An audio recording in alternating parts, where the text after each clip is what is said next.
दोस्तों ये है अफ्रीका, जहाँ पर दुनिया का सबसे बड़ा हॉट डिज़र्ट मौजूद है। अगर आप साउथ की तरफ देखें तो आपको सरसब्ज़ो शादाब सब्जियाँ नज़र आएंगी। ताहम जब आप नॉर्थ जाते हैं तो चीज़ें मुख्तलिफ होती हैं। कई मुल्क पर फैला हुआ ये दुनिया का सबसे बड़ा डिज़र्ट है, जिसमें मीलों और मीलों रेत के टीलों की तश्कील होती है। मजमूई तौर पर सहारा डिज़र्ट 9 मिलियन स्क्वायर किलोमीटर पर फैला हुआ है, यानी ये इतना बड़ा है कि 18 स्पेन इसमें आसानी के साथ आ सकते हैं। ताहम क्या आप जानते हैं कि अफ्रीकी बर्रे आज़म के 1/3 हिस्से पर फैला हुआ जरासीम से पाक रेत का ये वसी हिस्सा हज़ारों साल पहले सरसब्ज पौधों से ढका हुआ था। तो अब सवाल यह है कि सहारा डिज़र्ट को क्या हुआ है और यहाँ इस वक्त क्या हो रहा है। आज की इस वीडियो में हम सहारा डिज़र्ट के नीचे साइंसदानों की खौफनाक दरियाफ्तों के बारे में जानेंगे। Hello friends, welcome to pass coverage. Sahara desert Atlantic समंदर के वेस्ट में, ईस्ट में रेड सी, नॉर्थ में मेडिटेरेनियन सी और साउथ में सवाना साहिल से मिलता है। बहुत बड़ा सहरा जो 11 ममालिक पर फैला हुआ है। अल्जीरिया, चैड, इजिप्ट, लीबिया, माली, मोरिटानिया, मोरक्को, नाइजर, वेस्टर्न सहारा, सूडान और तुनिसिया। सहारा डिज़र्ट रेत के टीले के मैदान के लिए सबसे ज़्यादा है, जो अक्सर फिल्मों में दिखाए जाते हैं। ये टीला तकरीबन 600 फीट या 183 मीटर ऊंचाई तक पहुंच सकता है। ताहम वो पूरे सहरा का सिर्फ 15% अहाता करते हैं। दीगर टोपोग्राफिकल खुसूसियात में माउंटेन्स, सतह मरतफा, रेत और बजरी से ढके हुए मैदान, नमक के फ्लैट और बेसन शामिल हैं। सहारा एक गर्म और नम इलाका हुआ करता था, तो आज ये सख्त बंजर इलाका कैसे बन गया? इस सवाल का जवाब हमें कई हज़ार साल पीछे ले जाता है। सहारा तवील अरसे से नमी और खुशी के मुतवातिर झड़पों का शिकार है। ये उतार चढ़ाव ज़मीन की ऑर्बिटल एक्सिस में झुकाव में हल्के हल्के झुकाव की वजह से होते हैं, जिसके नतीजे में वो जाविया बदल जाता है जिस पर सोलर रेडिएशन फ़िज़ा में दाखिल होती है। ज़मीन की पूरी तारीख में बार बार वक्फों से वेस्ट अफ्रीकन मानसून के मौसम के दौरान सूरज से ज़्यादा तवानाई आती रही है। इन औकात के दौरान, जिसे अफ्रीकन ह्यूमन पीरियड्स के नाम से जाना जाता है, नॉर्थ अफ्रीका में बहुत ज़्यादा बारिश होती है। ज़्यादा बारिश के साथ साथ खित्ते में मज़ीद हरियाली, रिवर और झीलें बन जाती हैं। लेकिन 8000 से 4500 साल पहले के दरमियान कुछ अजीब हुआ। वाटर वेपर से खुश्की की तरफ मुंतकली कुछ इलाकों में इससे ज़्यादा कहीं तेज़ी से वाक़ हुई, जिसकी वजाहत सिर्फ ऑर्बिटल पेशरफ से नहीं की जा सकती थी, जिसके नतीजे में सहारा डिज़र्ट हुआ जैसा कि आज हम इसे जानते हैं। इसके मुताले में माहिर आसार कदीमा डेविड राइट बताते हैं, जैसे कि इसने आसार कदीमा और एनवायरमेंटल डेटा को छेड़ा, सेडिमेंट कोर्स और पोलन रिकॉर्ड से बड़े पैमाने पर हासिल किया। ये सब इसी मुद्दत के हैं जहाँ कहीं से भी आसार कदीमा के रिकॉर्ड्स ने पादरियों की मौजूदगी को ज़ाहिर किया, यानी इंसानों के साथ साथ इनके पालतू जानवरों की। वहाँ पौधों की किस्म और किस्म में यकसा तब्दीली आई। ऐसा लगता है कि जब भी इंसान और इनकी बकरियाँ और मवेशी घास के मैदानों में घूमते हैं तो इन्होंने हर चीज़ को झाड़ी और डिज़र्ट में तब्दील कर दिया था। इससे डेविड राइट ने यह नतीजा निकाला कि घासों को ज़्यादा चराने से वो माहौल में नमी की मिकदार को कम कर रहे थे। आप जानते हैं कि पौधे नमी छोड़ देते हैं, जिससे बादल पैदा होते हैं, और आर्कटिक में कमी की वजह से सतह पर गर्मी को जब्त करने में इजाफा होता है। इनका कहना है कि इससे मरतूब दौर का इख्तिताम इससे ज़्यादा कहीं अचानक शुरू हो सकता है, जिसकी ऑर्बिटल तब्दीली से वजाहत की जा सकती है। इन खानाबदोश इंसानों ने भी आग को ज़मीन के इंतज़ाम के आले के तौर पर इस्तेमाल किया होगा, जिससे सहरा की गिरफ्त में आने वाली रफ्तार में इजाफा होगा। अब जब आप सहारा डिज़र्ट के बारे में सोचते हैं तो क्या आप तसव्वुर कर सकते हैं कि व्हेल मछलियाँ रेत के टीलों पर घूमती रही हैं? अगरचे ऐसे होने का इम्कान बहुत कम है, क्योंकि व्हेल पानी से बाहर ज़िंदा नहीं रह सकती, लेकिन इस बात का सबूत मौजूद है कि जदीद व्हेल के आबाओ अजदाद एक बार गर्म अफ्रीकी सहरा में दाएं तरफ तैरते थे। दोस्तों ये बात है 1902 की, जब जियोलॉजिस्ट की एक टीम ने अपने ऊँटों को इजिप्ट के वेस्टर्न डिजर्ट की एक वादी में ले गया। सदियों की तेज़ हवा ने रेत के पत्थरों को अजीबोगरीब शक्लों में ढाला था और रात को चांदनी इतनी चमकदार थी जो रेत को सोने की तरह चमका रही थी। आसपास की एक पहाड़ी को जहन्नुम की गर्मी की वजह से जहन्नुम का पहाड़ कहा जाता था, लेकिन इस बंजर वादी में व्हेल मछलियों की हड्डियां बची हुई थीं। कुछ ढांचे 50 फीट लंबे थे जिनमें वर्टेब्राई कैम्फर लॉक्स की तरह मोटे थे। वो 37 मिलियन साल पुराने ज़माने से मुतालिक है, जब एक शैलो बहुत गर्म और मरतूब समंदर इस इलाके और पूरे नॉर्दर्न इजिप्ट को ढांपता था। और अगरचे जियोलॉजिस्ट को इस वक्त इसका एहसास नहीं था, लेकिन रेत में प्री हिस्टोरिक पैटर्न्स इर्तिका के सबसे परेशान कुन सवालों में से एक का इशारा पेश करेंगे। व्हेल मछलियाँ कैसे बनी? इन लंबी मुर्दा व्हेल मछलियों से मिलने वाला एक सुराग पाँव की मौजूदगी था। साइंसदानों ने तवील अरसे से शुबा किया है कि व्हेल ज़मीनी मैमल्स एनिमल्स थे जो लाखों सालों में समंदर में आसानी से दाखिल हुए थे और आहिस्ता आहिस्ता अपनी 4 टांगें खो रहे थे। इसका सबूत ये है कि जदीद व्हेल की पिछली टांगों की हड्डियां नहीं होती, लेकिन फॉसिल्स के रिकॉर्ड में बहुत कम इस मुंतकली की अक्कासी करता है। जब तक कि बायोलॉजिस्ट ने वादी हटन में दफन सैकड़ों व्हेल के फॉसिल्स की खुदाई शुरू कर दी और टांगों और घुटनों की तलाश करना शुरू कर दिया। इसके बाद से पैरों वाली व्हेल के पुराने नमूनों की शिनाख्त की गई है, लेकिन वादी हटान अपनी तादाद और महफूज हालत में बेमिसाल है। वादी काहिरा से तकरीबन 3 घंटे की मुसाफत पर अब यूनेस्को की आलमी सकाफती वर्सा की जगह है, जहाँ हर साल तकरीबन 14,000 लोग आते हैं। बायोलॉजिस्ट ने कियास किया है कि व्हेल के लैंड लेबर आबाओजदाद समंदर के करीब रहने वाले हिरन या सूअर की तरह खाकस्तर थे। तकरीबन 55 मिलियन साल पहले इन्होंने पानी में ज़्यादा वक्त गुजारना शुरू किया। पहले साहिल के साथ मुर्दा मछलियाँ खाते और फिर गहराइयों में शिकार का पीछा करते। इनमें से कुछ ऐसे खसाइस पैदा हुए जो पानी में शिकार करने में सहूलत फराहम करते थे। वक्त गुजरने के साथ साथ चूँकि इन्हें समंदर में अपने जिस्मानी वज़न को मज़ीद बर्दाश्त नहीं करना पड़ा, इसलिए वो बड़े हो गए। इनकी रीढ़ की हड्डियां लंबी हो गईं और इनकी पसलियों के पिंजरे चौड़े हो गए। वादी में ज़्यादातर फॉसिल्स 2 किस्म के होते हैं। बेसिलोसोरस तकरीबन एल जैसे जिस्म वाला जेंट था।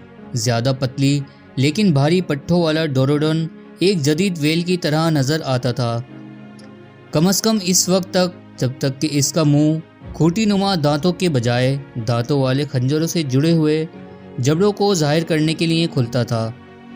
दोस्तों दिलचस्प बात यह है कि चिली के सहरा अटाकामा के मिडिल में 75 से ज़्यादा व्हेल मछलियों के फॉसिल्स मिले हैं। वो कैसे ख़त्म हुए, इस पर साइंसदानों के दरमियान एक मौजू PF गोरे बहस रहा है। अब क्या आपने एटलांटिस के खोए हुए शहर के बारे में सुना है? आप हैरान रह जाएंगे कि ये मशहूर शहर सहारा डिज़र्ट में अगली दरियाफ्त से कैसे जुड़ा हुआ है। ये हमें सहारा की आंख तक ले जाता है, जिसे रिचर्ड स्ट्रक्चर या गुलेब रिचर्ड भी कहा जाता है। ये सहारा डिज़र्ट में एक जियोलॉजिकल फॉर्मेशन है जो एक बहुत बड़ी बेल की आंख से मिलती है।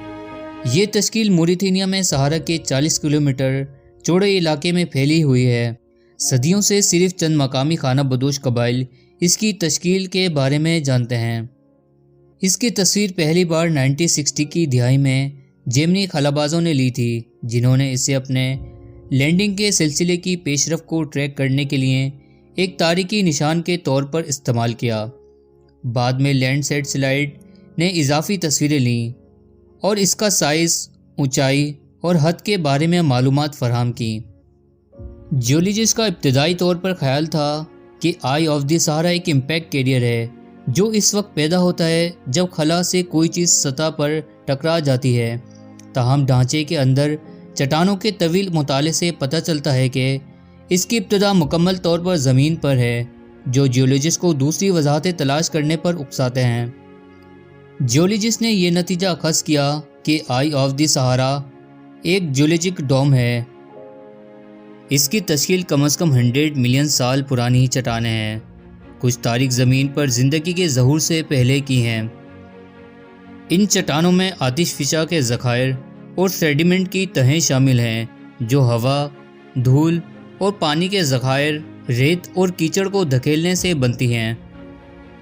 आज जियोलॉजिस्ट आंखों वाले इलाके में कई किस्म के गर्म पिघली हुई चट्टान तलाश कर सकते हैं जिनमें किम्बरलाइट, कार्बोनेटाइट्स, ब्लैक और राओलाइट्स शामिल हैं। ताहम आई ऑफ द सहारा की एक और वजाहत है। इस वीडियो के मुताबिक 14वीं सदी कबले मसीह में जिस रंग के शहर पिलाटो के बारे में बात की गई थी, इसकी बाकियत अफ्रीकी मुल्क मोरितानिया में पाई जा सकती हैं, यानी इस पूरे अरसे में ये साफ नज़रों से छुपी रहीं। एटलांटिस की तलाश इस वक्त से जारी है जब यूनानी फ़लसफ़ी अफलातून ने पहली बार 350 कबले मसीह में एक पुरस्रार जजीरा बयान किया था जो बज़ाहिर अभी गायब हो गया था। ब्राइट साइड यूट्यूब चैनल के मेज़बान का कहना है कि हम इसके महल वक़ू के लिए तमाम गलत जगहों को तलाश कर रहे हैं क्योंकि हर कोई ये समझता है कि ये कहीं ज़मीन के नीचे है, जैसे कि एटलांटिक ओशन या मेडिटेरियन सी की गहराइयों में। ब्राइट साइड यूट्यूब चैनल के मेज़बान जिमी का कहना है कि आई ऑफ द सहारा एक पुरस्कार शहर का असल मकाम है। सोलोन कदीम यूनान का एक बयान है। ये वो शख्स है जिसके बारे में ख्याल किया जाता था कि वह अफलातून को एटलांटिस के हवाले से मालूमात फराहम करता है। जिमी का कहना है कि ये ना सिर्फ बिल्कुल वही साइज़ और असल शक्ल है जो अफलातून ने कहा था। 23.5 किलोमीटर के इस पार और गोल दायरे में शुमाल की तरफ बयान किए गए पहाड़ों को सैटेलाइट की तस्वीरों में वाज़ेह तौर पर देखा जा सकता है, जैसे कि कदीम दरियाओं के सबूत के तौर पर जो अफलातून ने कहा था कि इसके गिर्द बहती हैं। शहर अफलातून ने कहा कि एटलांटिस बदकिस्मती के एक ही दिन और रात में तबाह हुआ और लहरों के नीचे डूब गया। साइंसी रिकॉर्ड से पता चलता है कि ज़मीन पर तकरीबन 11,500 साल पहले आबो हवा में नुमाया तब्दीली आई जब एटलांटिस के गायब होने का इल्ज़ाम है। जिमी ने सैटेलाइट की तस्वीरों की भी निशानदेही की जो सुनामी के बाद के हालात से मुशाबहत रखती है, जैसे कि आज की किसी जिंदा शख्स ने नहीं देखा होगा। दी आई ऑफ द सहारा के सैटेलाइट के नक्शे को देखें। क्या पूरा खित्ता ऐसा नहीं लगता जैसे बहते हुए पानी या सुनामी से फट गया हो? सहारा डिज़र्ट असरार और रुमूज़ की खिदमत जारी रखे हुए है और अगली बात वहाँ पाई जाने वाली एक शे के बारे में है जिसके मकसद आज तक मालूम नहीं हो सके हैं। ये क्लेटन की अंगूठी है और ज़्यादा हैरानकुन तौर पर यह अंगूठी मिस्र के डिज़र्ट सहारा के इंतहाई गैर महज़ब हिस्से में पाई गई थी। ज़्यादातर अशिया का काम का तयन अक्सर इनकी शक्ल या असल सियाक़ व सबाक़ से किया जा सकता है जिसमें वो पाए गए थे। इसके बावजूद कुछ अजीबो गरीब तौर पर मुबहिम हैं। क्लेटन रिंग्स कहलाने वाली पुरअसरार अशिया से ज़्यादा जो मिस्र के सहराओं को कुछ इंतहाई गैर मेहमानों से मशहूर हैं।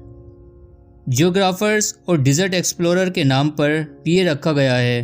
क्लेटन के मिट्टी वाले बर्तनों के मखरूती सिलेंडर हैं, दोनों सरों पर खुले हैं। वो हमेशा एक या ज़्यादा सुराख शुदा मिट्टी के बर्तनों के डिस्कों के साथ पाए जाते हैं जो हमेशा अंगूठी के छोटे खुलने से थोड़ा बड़े होते हैं लेकिन ढक्कन के तौर पर फिट नहीं होते हैं। कुछ को कम्हारों ने एक सेट के तौर पर अपनी मर्ज़ी के मुताबिक बनाया था, दूसरों को पुराने मिट्टी के बर्तनों और शीटों से दोबारा बनाया गया था, जैसे कि इस तस्वीर में दिखाया गया है। इन अशिया को दरियाई नील के किनारे रहने वाले मिस्रियों ने इस्तेमाल नहीं किया था, बल्कि इसके बजाय मिस्र के पहले ख़ानदानों के दौरान दाखिला नखलिस्तान में रहने वाले खानाबदोश चरवाहों की कट का एक अहम हिस्सा बनते थे, जिसे शेख मिफ्ता सकाफ़त कहा जाता है। क्लेटन के हल्के और डिस्के नखलिस्तान में इस सकाफ़त के मौसमी शिकार और चरवाहे के कैंपों के आसपास पाई गई हैं, लेकिन काबिल ज़िक्र तौर पर पानी के मुस्तकिल ज़राए से 300 किलोमीटर दूर और इससे भी कहीं ज़्यादा चरवाहे या शिकारी महफूज घूमने की हद से बाहर भी। अक्सर एहतियात से चट्टानों की पनाह गाहों में या पहाड़ों की बुनियाद पर रखा जाता है, बज़ाहिर अपने मालिक की वापसी का इंतज़ार कर रहे होते हैं। बहुत से लोग जैसे डिस्प्ले में दी गई मिसाल के साथ इन निशानियों के साथ कटे हुए हैं जो ये बताते हैं कि ملکیت اہم ترین ہے۔ زیادہ تر کیشز 1 سے 10 انگوٹھی اور ڈسک کے جوڑ پر مشتمل ہوتے ہیں، حالانکہ سب سے بڑے کیش میں 36 رنگز اور ڈسکیں احتیاط سے رکھی ہوئی ہیں اور ان کے اطراف میں رکھی گئی ہیں۔ ان چیزوں کو کس چیز نے اتنا اہم بنا دیا کہ لوگ کلیٹن کی انگوٹھیوں کو صحرا تک لے جانے کے لیے ایک مصیبت میں پڑ گئے؟ یہ وہ سوال ہے جس کا جواب ابھی باقی ہے۔ تو اب سہارا ڈیزرٹ کی دریافتوں کے بارے میں آپ کا کیا خیال ہے؟ اپنا جواب کمنٹ باکس میں ضرور دیجیے گا۔ دوستو، اگر یہ ویڈیو اچھا لگا ہو تو اس ویڈیو کو ضرور لائک کر دیں اور اپنے دوستوں کے ساتھ بھی ضرور شیئر کریں۔